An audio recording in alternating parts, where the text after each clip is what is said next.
Islamabad high court के division bench ने समाअत के बाद ये महफूज फैसला जारी कर दिया है। अदरीस अब्बासी, 2 रुकनी बेंच था, ये जरा थोड़ी सी एक्सप्लेन कर दें हमारे व्यूअर्स के लिए।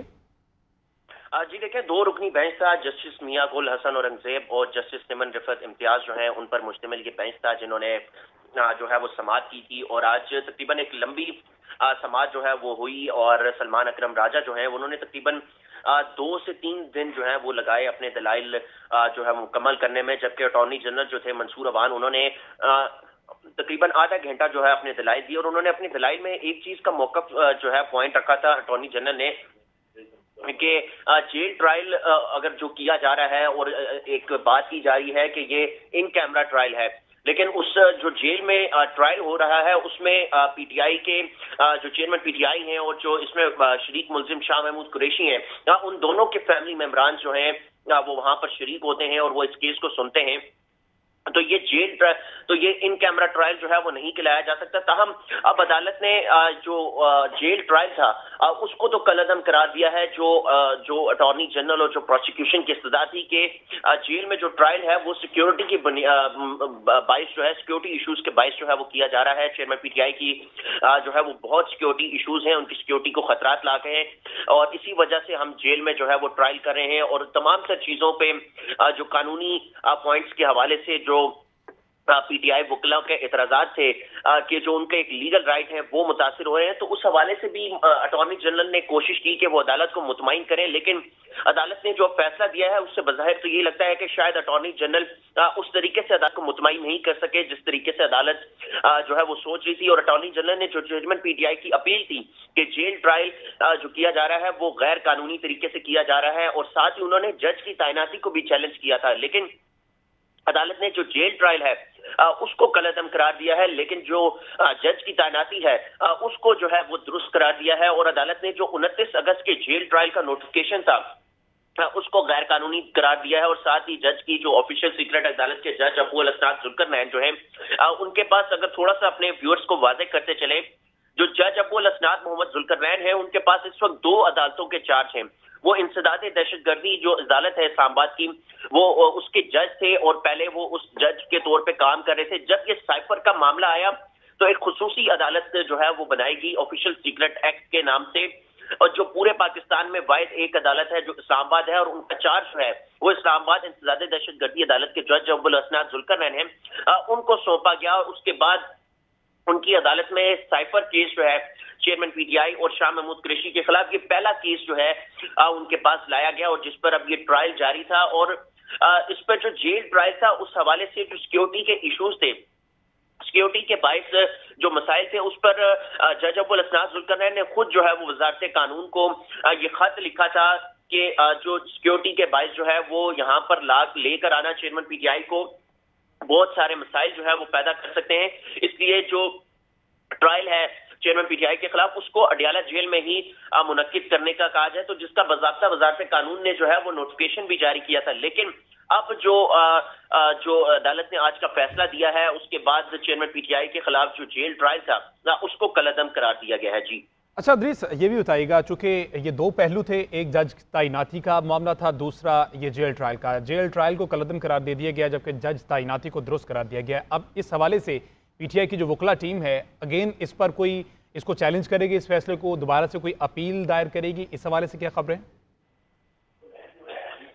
जी देखिए, जो जेल ट्रायल है वो कलअदम करार हो चुका है, और अब चूंकि एक तो जज की तैनाती का इशू था, लेकिन उसके हवाले से देखना पड़ेगा कि पीटीआई वकला क्या स्टांस लेती है। लेकिन जो उनकी एक अपील थी जेल ट्रायल की वो जो है उनकी मंजूर हो चुकी है, तो उस हवाले से अब चूंकि जेल ट्रायल कलअदम हो चुका है तो अब जो समाअत होगी वो जो देखा जाए तो वो जो जुडिशियल कॉम्प्लेक्स है इस्लामाबाद जहां पर ये अदालत कायम है वहीं पर समाअत होगी। लेकिन इस हवाले से जो जज की तैनाती है, इस हवाले से पीटीआई वकला का स्टांस देखना है कि क्या जज की तैनाती के हद तक वो इसको फिर दोबारा चैलेंज करते हैं या नहीं। ठीक है, अदरीस अब्बासी साथ ही रहिएगा। ब्यूरो चीफ इस्लामाबाद मियां शाहिद ने भी ज्वाइन किया। मैं शाहिद, क्या खबरें हैं? जिस तरह से हमने अदरीस अब्बासी से भी जानने की कोशिश की, अब जो जेल ट्रायल तो कलअदम करार दे दिया गया, जो दूसरा पहलू है जज की तैनाती का जिसको बरकरार रखा गया है और ये सही उसका फैसला जारी किया गया है, इस पर पीटीआई की वकला टीम आप तक क्या इत्तलात हैं? इसको चैलेंज करने का इरादा रखते हैं?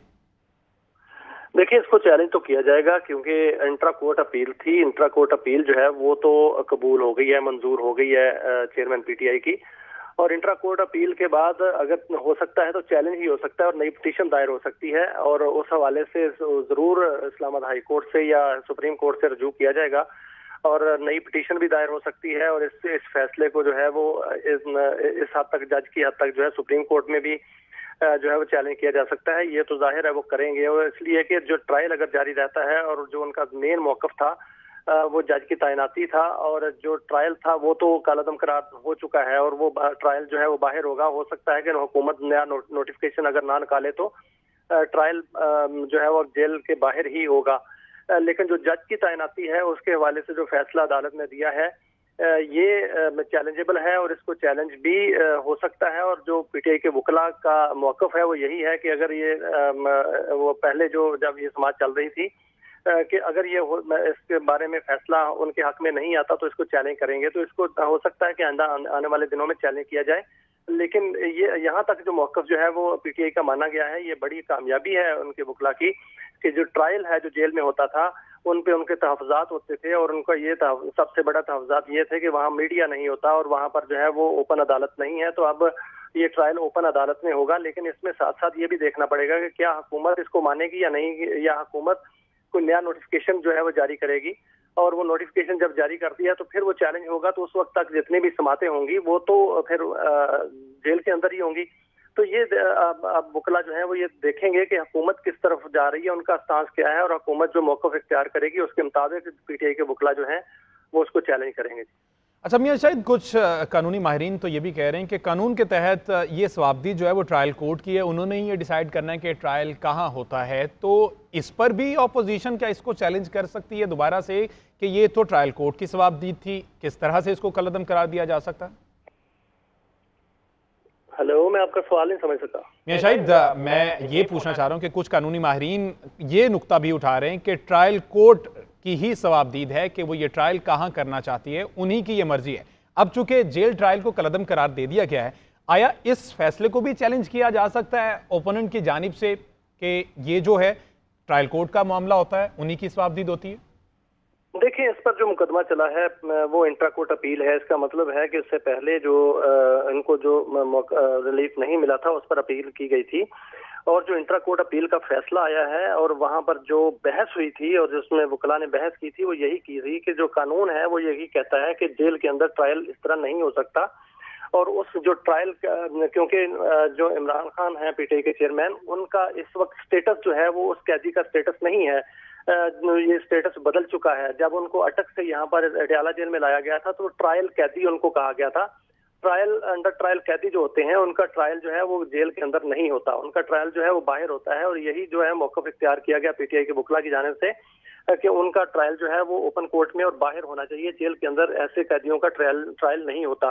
तो वो अदालत ने वहां तक मौक़िफ़ जो है वो माना है, और इसका मतलब ये है कि उनका ट्रायल जो है वो जेल में नहीं होगा, उनको बाहर जो है वो उनका चेयरमैन पीटीआई का ट्रायल किया जाएगा, और वो जुडिशल कम्प्लेक्स ही बनता है। और जुडिशल कम्प्लेक्स में उनका अगर ट्रायल होता है तो फिर इमरान खान को जुडिशल कम्प्लेक्स में लाना पड़ेगा। और यहाँ पर सिक्योरिटी प्रॉब्लम्स की जो बात की गई थी अदालत के अंदर, वो अदालत ने नहीं मानी, और अदालत ने जो है वो उसकी रीजंस तफसीली फैसले में लिखेगी, क्योंकि अदालत ने आज कहा था कि आज मुख्तलिफ फैसला बयान जारी किया जाएगा और उसके बाद जो तफसीली फैसला है उसमें रीजंस जो है वो दी जाएंगी और रीजंस में बताया जाएगा। और जब तफसीली फैसला आएगा तो फिर ही चैलेंज हो सकता है। तफसीली फैसला पढ़कर ही पता चलेगा कि इमरान खान को जो रिलीफ मिला है ट्रायल की हद तक वो कितना है, और इस पर जो अमल दरामद होगा वो किस हद तक होगा। और हुकूमत भी उसी हद तक देखेगी कि जिस हद तक उनको रिलीफ मिला है या उनको आगे इसको जो है वो चैलेंज किया जा सकता है या कोई नया नोटिफिकेशन निकाला जा सकता है, तो फिर हुकूमत ये काम करेगी। वरना हो सकता है कि जो रीजंस लिखी गई हों उसमें ये रास्ते बंद कर दिए गए हों, और जो ट्रायल का रास्ता है वो यही हो कि ओपन कोर्ट में ट्रायल हो, और ओपन कोर्ट जो है वो शहर के अंदर ही है और जुडिशल कम्प्लेक्स में ही होगी। तो जब तफसीली फैसला आएगा तो उसमें ही जो दोनों तरफ के वकला अच्छा ठीक है, एक और पहलू मियां शायद इसमें यह भी था, फैसले में जो करार दिया गया कि 13 नवंबर को जो काबीना मंजूरी हुई थी उसके बाद जेल ट्रायल नोटिफिकेशन का माजी पर इतलाक नहीं होगा। तो अब ये दो चीज़ें सामने आई हैं, एक तरफ तो ये जेल ट्रायल को कलअदम करार दे दिया गया, दूसरी जानिब जो काबीना से वो मंजूर हुआ था कि उसका माजी पर इतलाक नहीं होगा, अब आने वाले दिनों में अगर कोई ऐसा होता है तो फिर उस पर यह इतलाक होगा। अब इसमें कानूनी माहिरीन क्या कहते हैं क्या गुफ्तगू हुई है, आया इस पर इतलाक हो सकता है या नहीं, क्योंकि अदालत की जानिब से तो कलअदम करार दे दिया गया है। देखिए, जो मैं बात पहले कर रहा था आपसे वही बात है कि अगर हुकूमत जो है वो कानूनी तकाजे पूरे कर लेती है जो कि इसमें लिखे गए हैं, तो वो फिर नया नोटिफिकेशन कर देती है, तो फिर स्टेटस तो वही हो जाएगा। लेकिन ये देखना पड़ेगा कि जो तफसीली फैसला है उसमें क्या लिखा गया है। अगर तफसीली फैसले में वो रीजंस और वो तमाम तर मामलात लिखे जाते हैं जिसके वजूहात पर ये कालअदम करार दिया गया है नोटिफिकेशन, और हुकूमत उन जो रीजंस को जो है वो फुलफिल कर लेती है, तो फिर ठीक है, फिर हुकूमत नया नोटिफिकेशन जारी कर देगी। क्योंकि हुकूमत तो चाहती है कि ट्रायल जो है वो जेल के अंदर ही हो। जो मौक़िफ़ बयान किया गया था वकला की जानिब से, वो तो सीधा सीधा मौक़िफ़ था कि जो जेल के अंदर ट्रायल है वो गैर कानूनी है, उसको कलअदम करार दिया जाए। लेकिन जो फैसला आया है उसमें तारीख दी गई है बाकायदा कि वो फला जो तारीख का नोटिफिकेशन है उसको कलअदम करार दिया गया है। तो नया नोटिफिकेशन किन असूलों के, किन कानून के तहत और किन रीजन के तहत जो है वो जारी किया जाएगा, ये तो तफसीली फैसला आने के बाद ही पता चलेगा।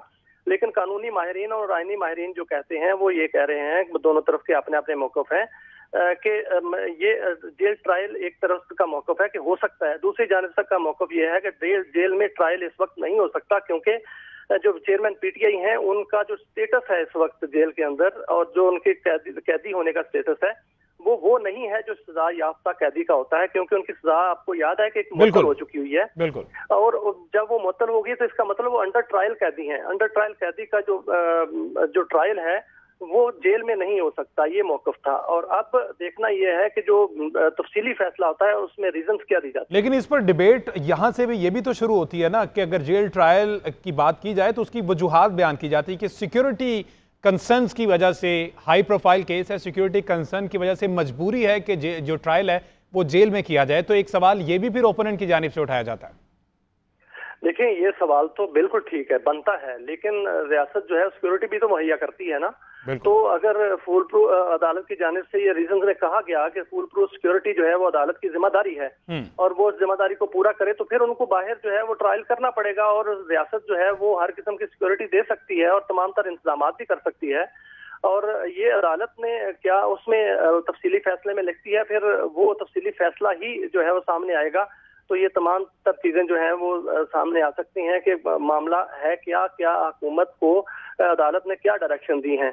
तो हो सकता है कि अदालत जो है वो हुकूमत को ये डायरेक्शन दी हो उन्होंने कि सिक्योरिटी के मामला जो है वो देखे जाएं और फुल प्रूफ सिक्योरिटी जो है मुहैया की जाए। बिल्कुल, ये सिक्योरिटी की बात तो मियां शाहिद आपने की है।